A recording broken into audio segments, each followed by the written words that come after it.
You're on.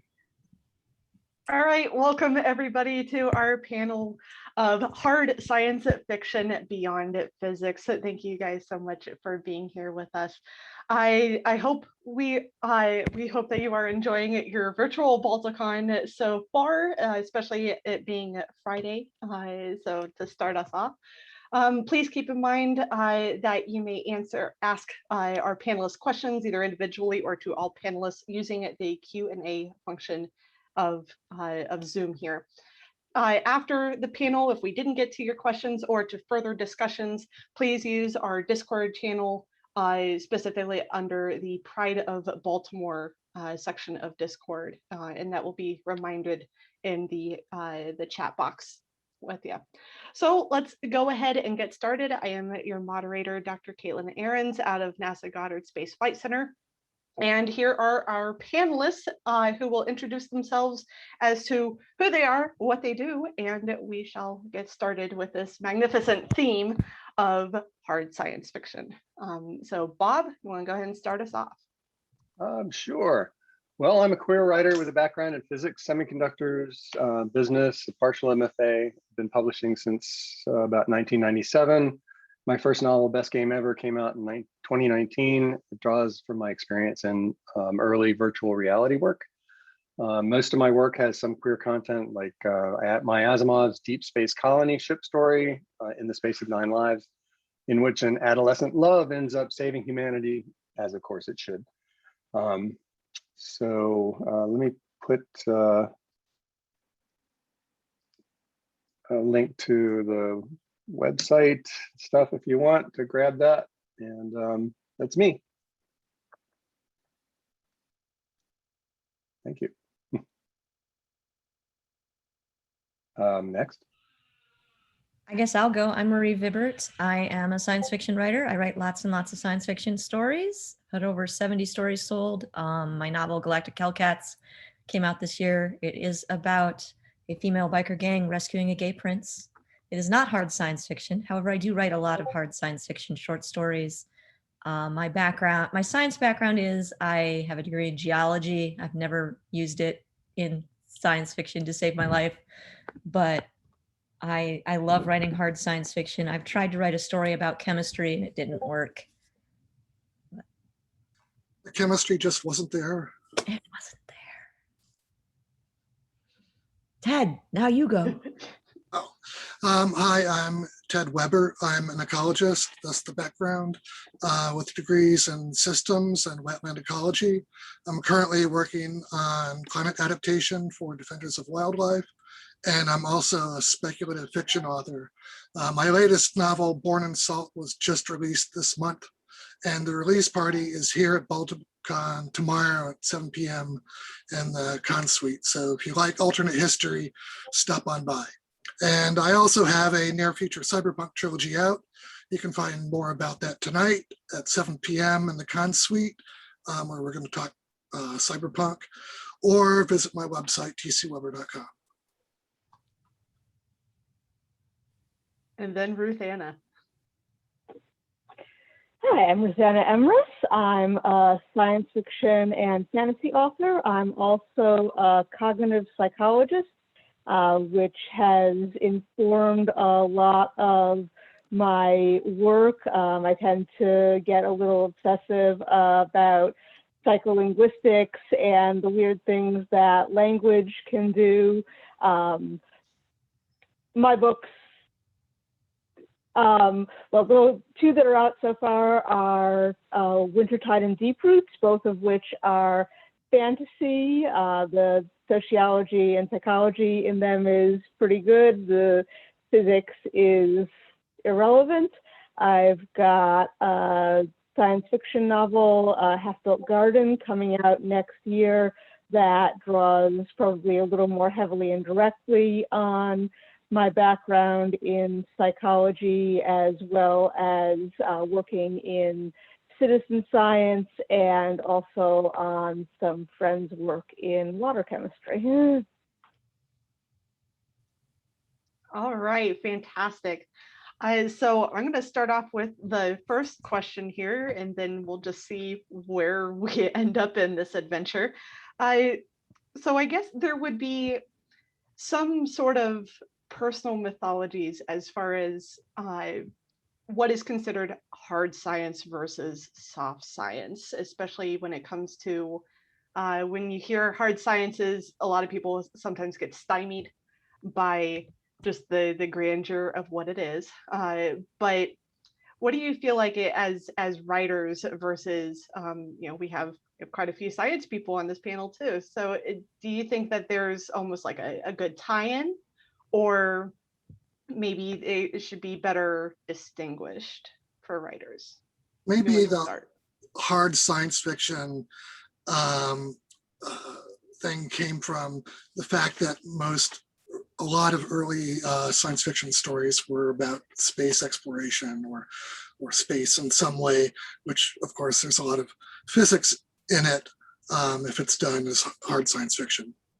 I do have a physics undergrad degree, so maybe if you were to define hard science, maybe you define it as both quantitative and something that you could describe with equations. I don't know.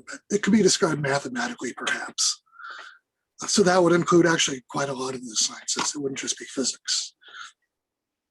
But I guess you could do that with psychology too, which maybe Ruthanna can get to. So maybe there is no such thing as hard and soft science. It's just science.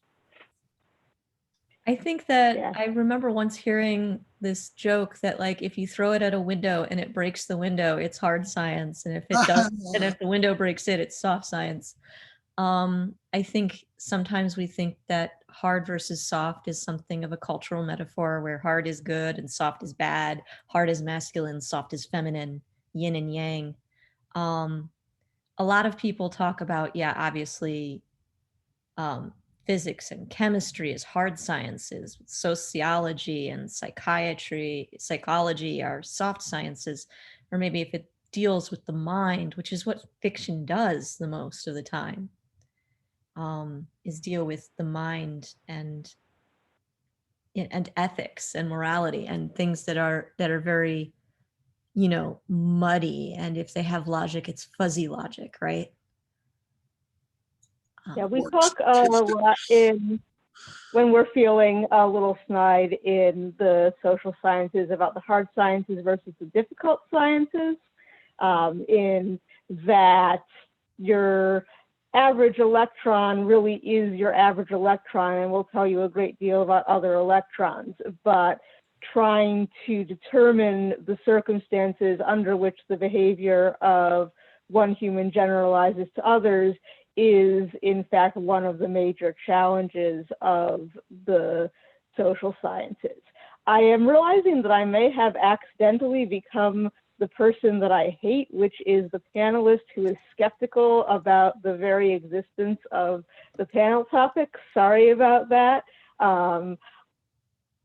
I think that a lot of what counts as hard science fiction and not is, well, it's very much a social science thing.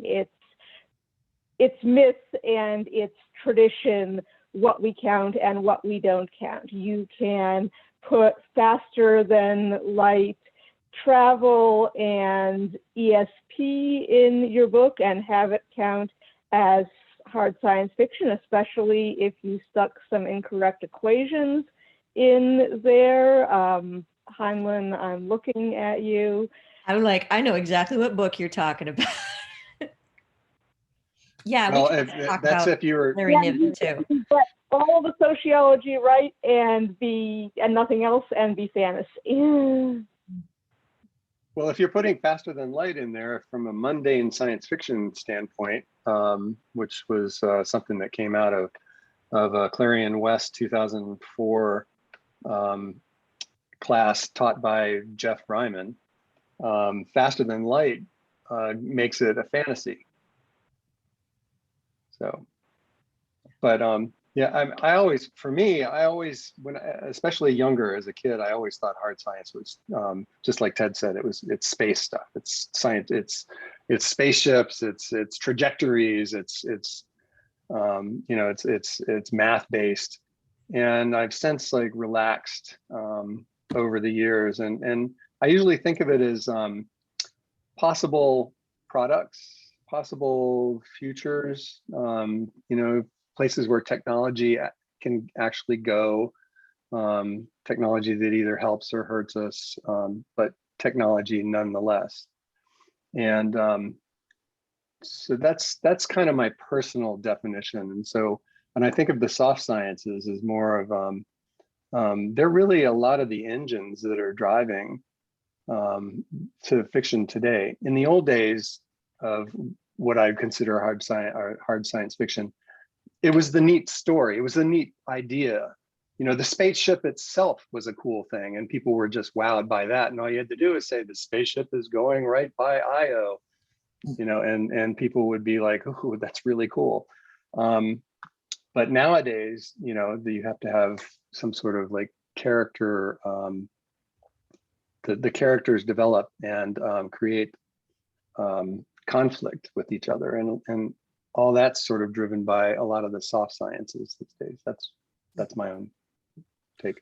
So I think Ask them the about, person nowadays who's doing something most like those old idea stories is maybe Ted Chiang. Would you count his work as hard science fiction? Because that's all. It's linguistics, it's psychology, it's neuroscience. Sometimes it's science that we know doesn't work that way, but it's alternate versions of physics. And then Asimov's Foundation series is all sociology,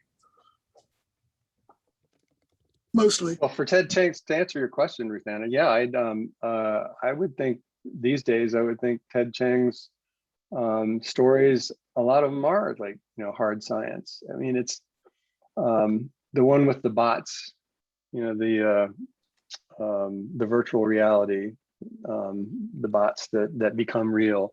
I mean, I would consider that a hard science fiction story. Yes, it's driven by you know, characters and the interactions, but yeah, it's hard science, in my opinion. Anybody else? Yeah. No, well, yeah. So, I mean, the topic of the panel is, you know, beyond the physics, because I think that mostly when we think of hard science fiction, we think of physics-based stories, and, you know, mechanics, right? But really, Right. the real definition of hard science fiction is that you have real-world science integral in the story, and while you might have one big lie or one unobtainium, you know, to drive some part of the story, that generally gravity works, speed works, science works, underpairing the narrative.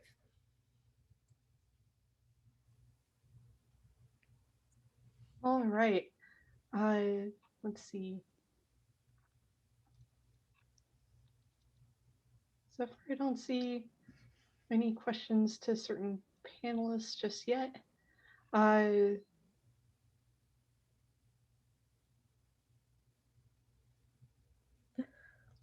well, okay, there is one thing here. A panel of science fiction writers with English degrees will tell you faster than light is impossible. A panel of science fiction writing physicists will tell you half a dozen ways to do faster than light without breaking relativity. That's a beautiful quote, and I'm stealing it.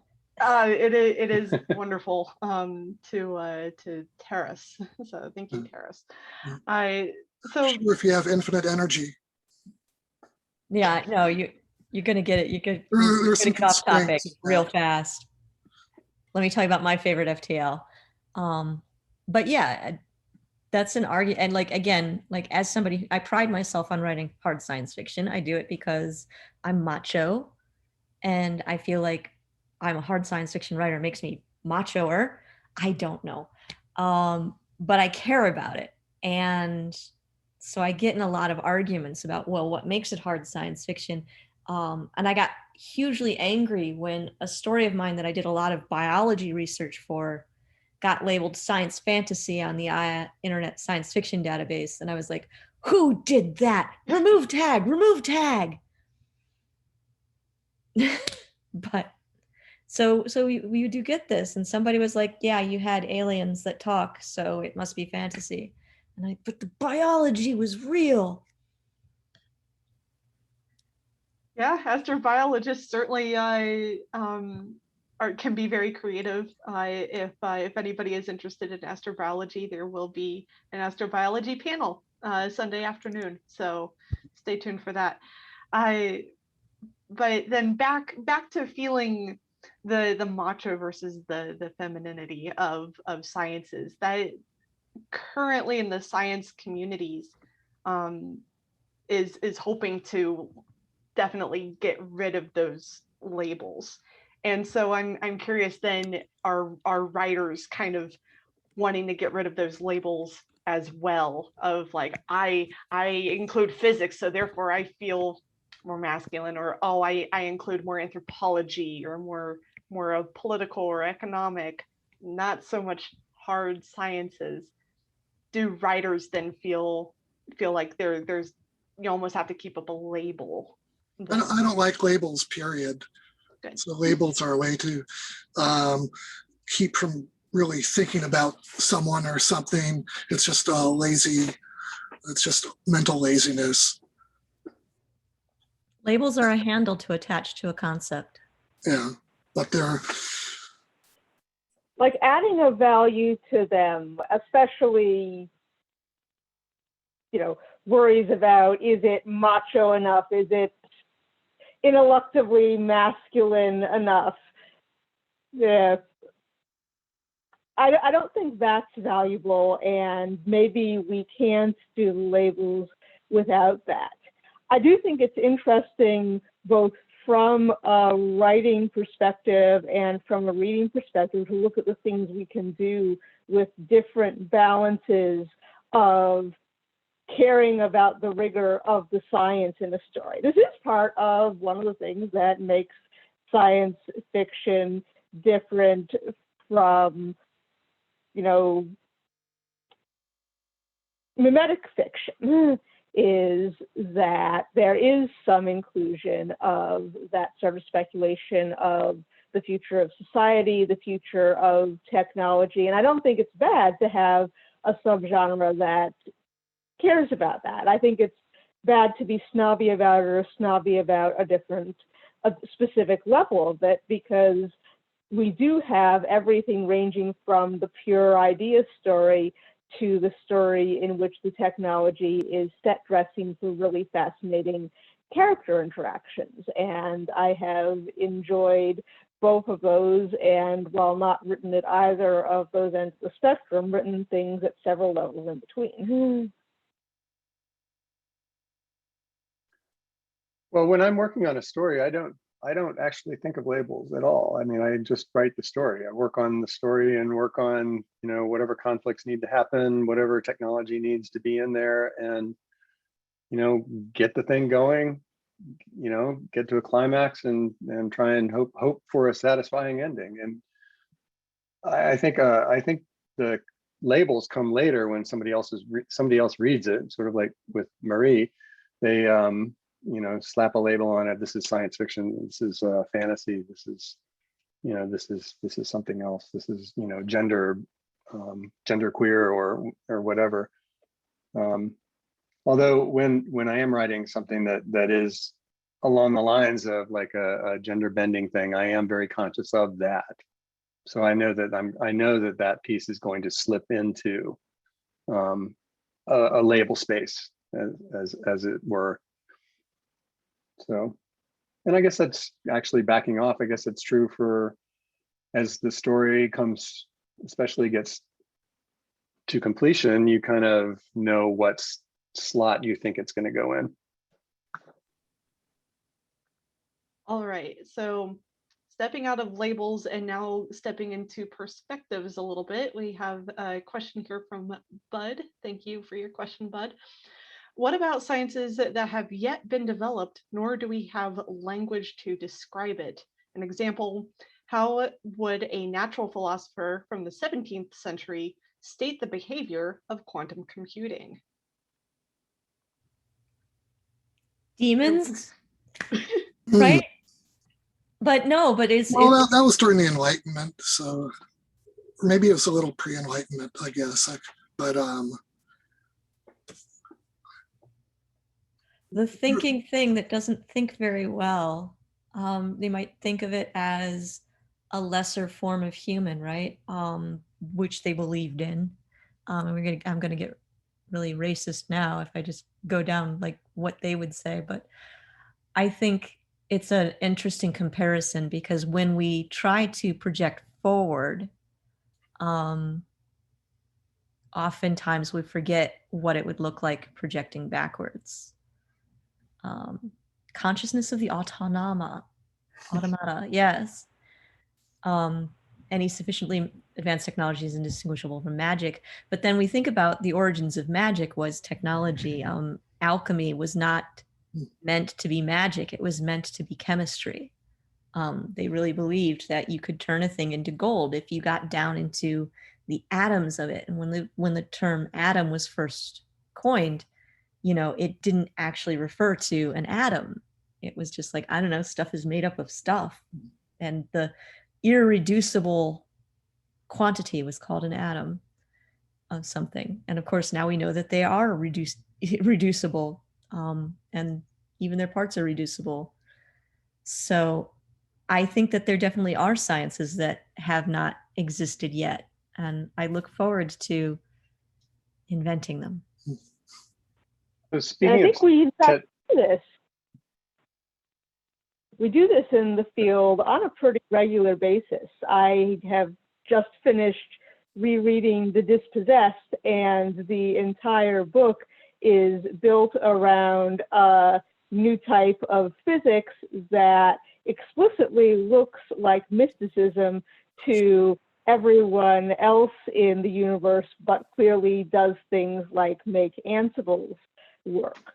Or Max Gladstone's Empress of Forever also has technologies that are described in ways that work for a modern reader, but are clearly meant to be very far from anything that we can actually infer from the science we have nowadays. And you see this in earlier science fiction too. You see it in Kipling's airship stories, where the airships run on fundamentally dilithium crystals because he didn't actually know what air travel was going to look like yet. He described the effects.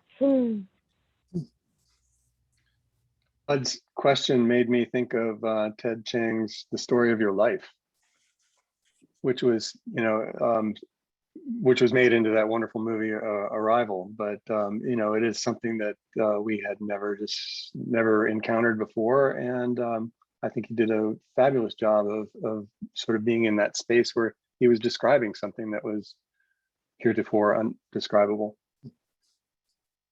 my hope is that in the distant future, humanity will look back at us and say, "Ah, God, what was wrong with those people?"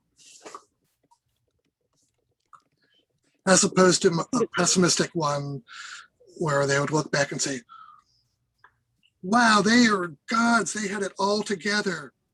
Where did it go wrong?"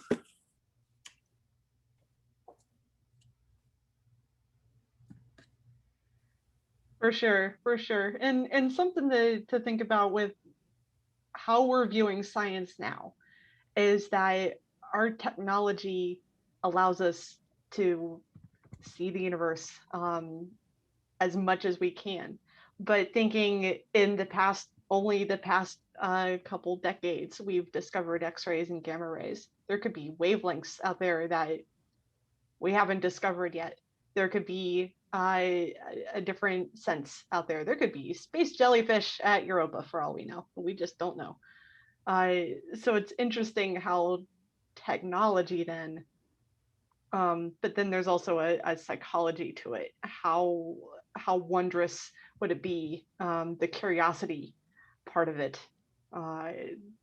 the anthropology of where we are with our technology versus where we came from versus where are we going now.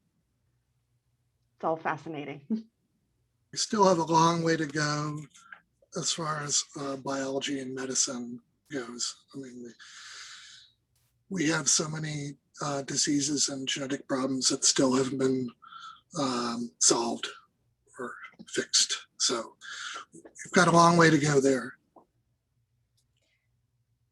Well, that's where fiction comes in, is the less we know about a subject, the more open it is to imagination and interpretation. I can think of some really good biology-based books.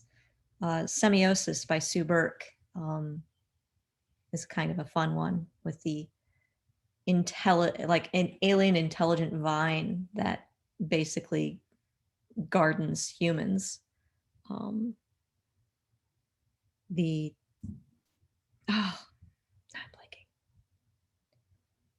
But yeah, I mean, the less we know about a subject, the more we can write about it. And I think that's why psychiatry and psychology are so fascinating. I was doing a survey of the jobs of main characters in science fiction masterworks, and the most common job after astronaut was psychologist, psychiatrist or psychologist. And I was actually really surprised how many there were. But that might be because when a book wants to deal with, questions of human nature, they want to have a character who can address that in a sophisticated manner. Interesting that you bring up psychology as far as the sciences go. So psychology in the astronaut program is now becoming a bit of an issue because we've never really thought about it. We have to train our astronauts to be not only self-aware of loneliness because they're out in space. It's usually a one-way communication. The feeling of just staring out into dark space, make sure that you're good with tight spaces.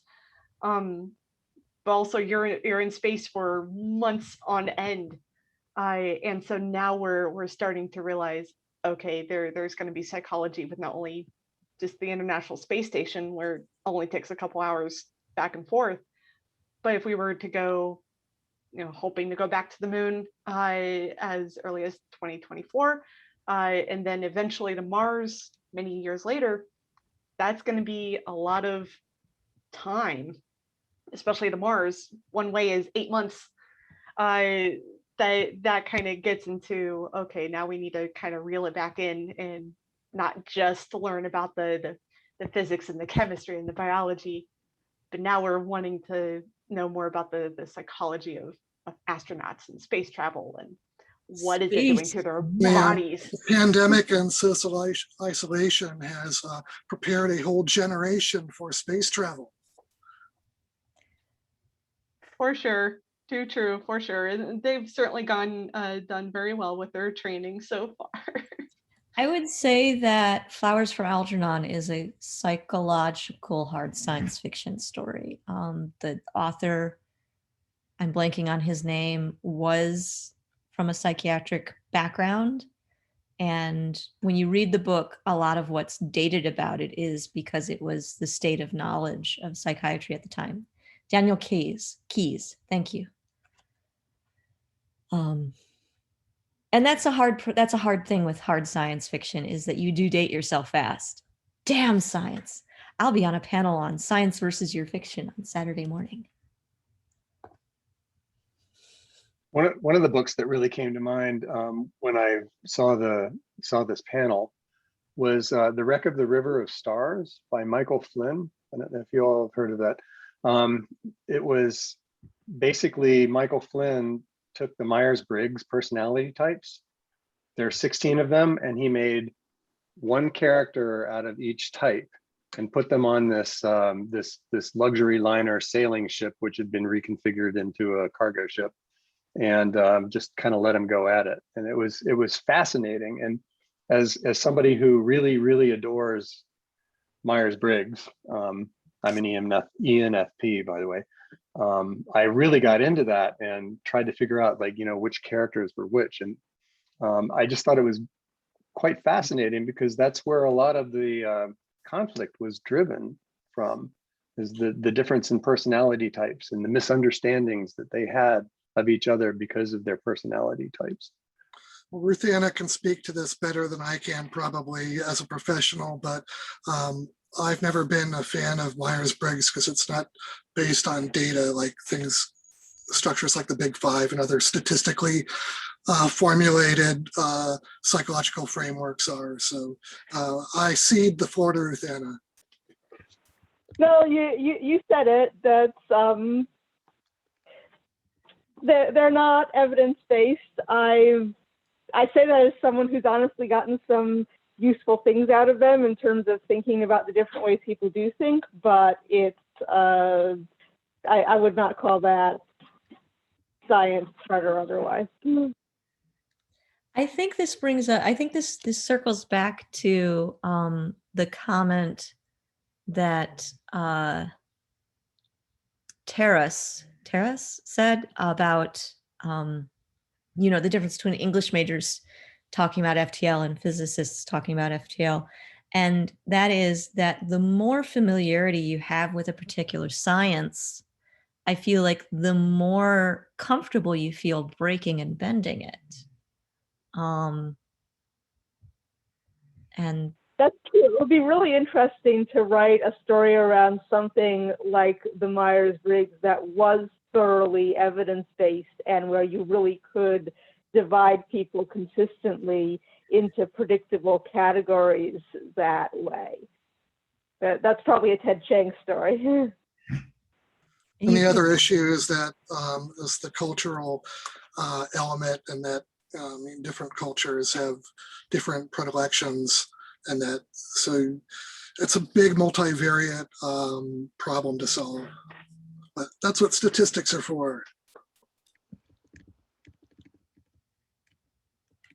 And that's a basic tenet of science is, gathering evidence or evidence-based. Exactly.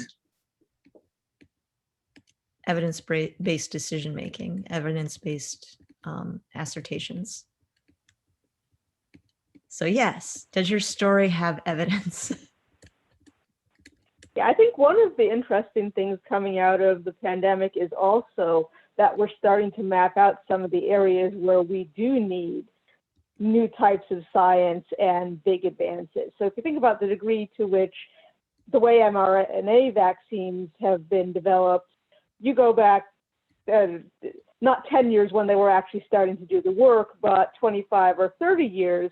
And that is a science fictional speculation that you could get an effective vaccine together that quickly and in that way. And now we're looking at where we are in terms of logistics, understanding supply chains, understanding what it takes to convince people to take these highly effective vaccines. And we're seeing this whole gaping chasm that we need the science to leap over. And maybe that's the science fiction to try and think about what that might look like in 25 years or hopefully sooner.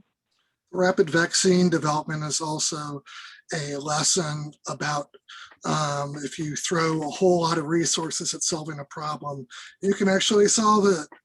So maybe we should do that for other problems that we have, like climate change. Just saying.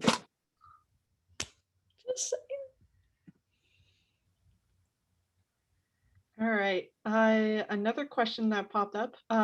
What about the John Voight's nexalism? I am probably botching that entirely. A new synergetic science from a new way to think.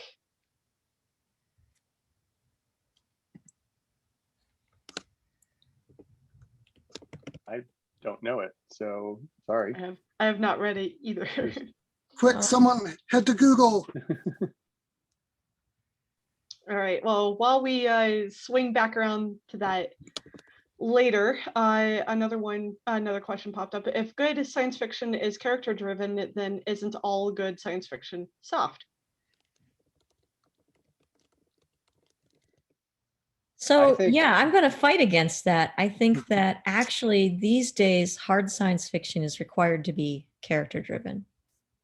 All of our the floor in the genre has risen, and everything and the cultural expectations of mainstream American literature are that stories are character driven, and there's cultural baggage to unpack there, but definitely, oh, it's so hard to say good versus value judgments, but I think definitely when I sell a hard science fiction story, like what's my hardest?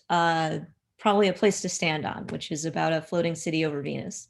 It's 1,000% character driven. It's about her relationship with her mother and saving the floating city over Venus. Analog's not going to pick up your story if it's just about a floating city. They've got enough. They need floating city plus human element. And the stories, you know, since people were talking to each other around the campfire, have, you know, been about people and how they interact and overcome problems and difficulties. It's kind of hardwired in us. I don't think that you have a story without either people or something, or an anthropomorphic equivalent, like an, you know, animal, alien, or robot, but it's about something sentient. Yeah, we're a long way away from the old pulp days where, you know, just a neat idea could really sell a story. There's got to be more. I think readers expect a lot more. This may be where these labels are potentially dangerous if we're thinking that there's a value difference between hard and soft science fiction, and so we have to defend whether something is still hard even though it's got character development in it, or whether it's better to be soft. I think at this point, one of the things we're saying is that these categories may have broken down a little, and a lot of stories involve aspects of all these different categories.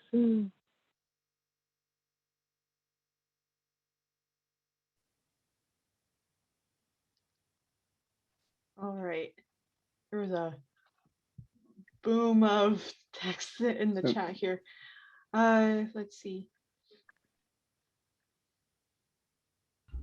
We want to. Yeah, yeah, Marie, I thought, yeah, stories without characters and emotion are lectures. Yes, I like that. So true. We have a question in the Q&A. Are you saying that you can't have a plot-driven story that is about people as well? And I don't think anybody's saying that. Of course not. Plot-driven story means character-driven story. Characters create plot. Setting creates plot. Everything creates plot when it comes to a craft level of writing. Yeah, they all intertwine.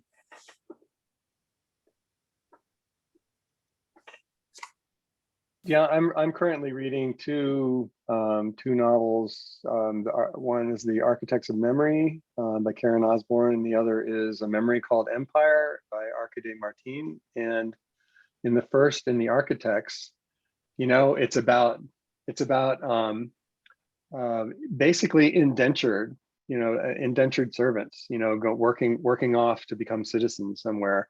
And in The Memory Called Empire, it's this sort of an inter-society relations and intrigue are driving all of it. It's a lot of like the political stuff, the stuff that you would expect out of, you know, state departments, and it is about an ambassador. So and these are I consider hard sci-fi because they've got space elements, especially The Architects of Memory. I mean, they're out in space, they're in space mining and retrieval and things like that. But A Memory Called Empire, they're about Earth, and then part of Earth society that is broken off and now lives in space. And both of them have great hard sci-fi elements, but they're sociologically driven. Neuroscience Memory Called Empire is also really great. We seem to be getting a spate of stories about neural implants that actually think really hard about how they would work and how they could change human psychology. Memory Called Empire is one. I just finished Sarah Pinster's We Are Satellites, which is absolutely brilliant, technology-driven, character-driven, about more near future type of neural implant.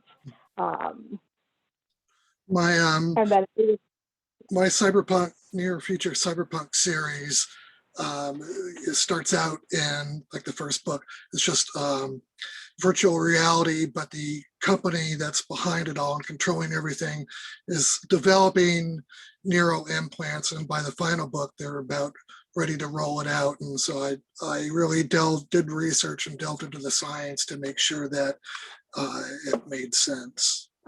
Took some liberties, but extrapolating to what it could be. But yeah. So there's a question in the chat about social science fiction. I always thought The Handmaid's Tale is social science fiction, took history and the record of human behavior to speculate about what people could do. I think that there are, like, sociology science fiction is huge, right? Definitely, we've mentioned The Dispossessed already. It's definitely social science fiction. I'm thinking of Foragers by Charles Obendorf, which is kind of anthropological science fiction. It really focuses on a far future human society and how like a spacefaring Islam would be different, and the actual and encountering aliens that are in a hunter-gatherer state. You can go way back to the Foundation series. Right. Well, isn't that again an invented science, psychohistory? Yeah. I have pizza. Are you going to share? Nope.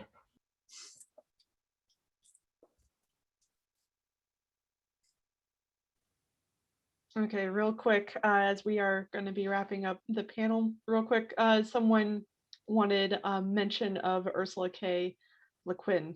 Any mentions, comments about that?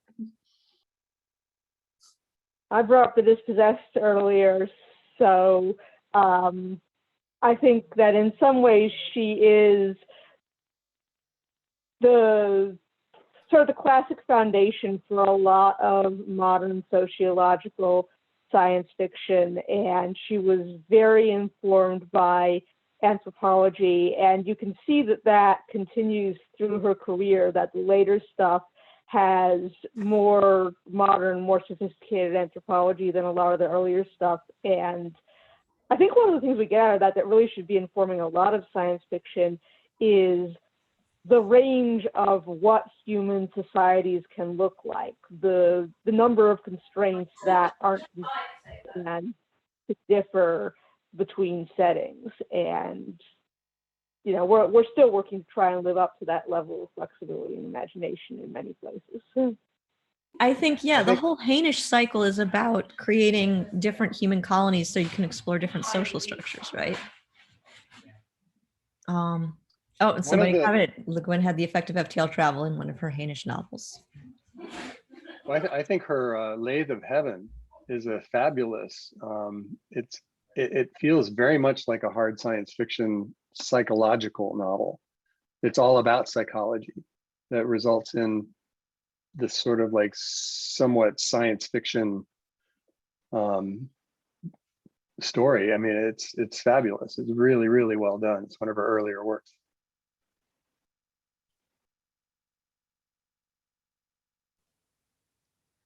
All right, fantastic. Another question here. Can fiction do more than tell you what you already believe? I would hope so. That's the whole point of it. Yeah, that's the point of any art form, is to challenge your beliefs, or at least show you possibilities that you may not have thought about before. and by appealing to not just your intellect, but your emotions. And a lot of times you hear writers, when they talk about their work, they say, well, in this work, I was exploring, this concept, that was really unknown to me. And I really needed to understand what it was like to be a completely different person from the person that, the things that I believed in. That's what it's all about. Yeah, we think about that fiction is the hypothesis. We are writing hypotheses. We are in the exploratory stage of science when we write fiction. And that's how science and fiction can feed off of each other. We come up with things that don't exist, and then real scientists read it and they sometimes make it exist. And writers will often see a potential problem down the road if a technology exists, trends a certain way. Michael Crichton was, disaster science fiction was really good at coming up with problems created by technology and showing how they could really, hurt us or wipe us out and entertain us. Which he did tend to assume that all technologies would inherently do. I would admit that as a writer, I sometimes write to figure out for myself what I already believe, because that's not always obvious to me at the beginning. And if it was, I might not want to write the story in the first place. I don't always figure it out by the end of writing. It's a good way to figure out the questions about what you believe. Point. All right, so I think that was a fantastic wrap up discussion to this panel. We only have a brief couple minutes if anybody has any lasting comments. Keep in mind though, if you would like to continue any further discussions, please go to the Pride of Baltimore channel on the Discord. So any other parting words from our panelists? Can I give a plug for my book release tomorrow at 7 in the Con Suite? And then I'm also hosting a bunch of other things, including a cyberpunk discussion tonight at 7. So it's coming up soon, also in the Con Suite. I see something Hellcats. Oh, if I expand the window, maybe I can read it. I don't think so. I think it cuts off, but that's the cover of my novel that launched in March, Galactic Hellcats. It's a female biker gang in outer space rescuing a gay prince.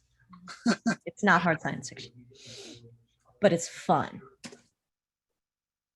And here's my LGBTQYAVR AI thriller romance novel. Oh, and I'll be reading from my novel at 8 tonight. I have a reading at 6 on Sunday. I'm reading 8:30 tomorrow, probably from the novel that's coming out next year. You can buy Awesome. Wintertide and Deep Roots. All right. Well, thank you everyone for joining us on this panel. Be sure to thank our panelists in the chat and further discussions in the Discord. I keep in mind everybody here has other things throughout the program, so keep an eye out for the Balticon programming schedule for Saturday and Sunday and Monday. So lots of fun coming up in the next couple hours to a couple days. So thank you all the panelists again for joining us on essentially hard versus soft sciences. Ooh. Thanks everyone. Great discussion too. Yeah, it was fun. Great discussion from the audience. You guys are awesome.